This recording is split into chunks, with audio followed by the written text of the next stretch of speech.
In colonial America, women were in charge of the household and children.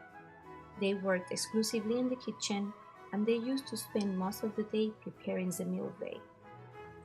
This was heavy work.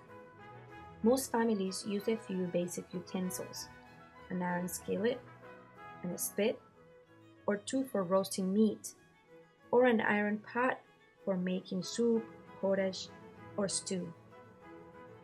The metal pots were large and heavy, as much as 40 pounds.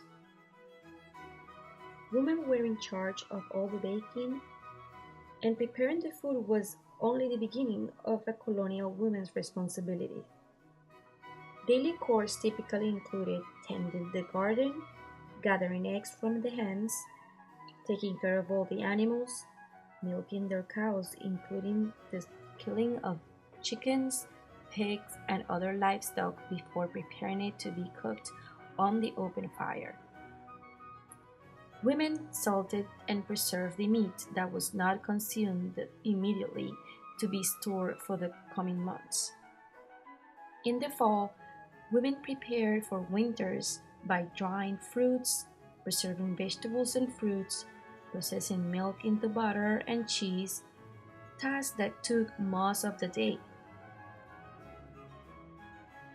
They were also responsible for washing their clothes, sewing their own clothes, candle making, spinning, and the training of their children. Women were also in charge of brewing cider and beer, which were consumed at almost every meal. Colonial women became very good at diagnosing illnesses and prescribing remedies. Most of them made their own medicines, gathering or growing the required herbs, drying them, mixing them, and pureeing various ingredients into ointments and distilling them into syrups. The colonial women learned most of it from the Native Americans.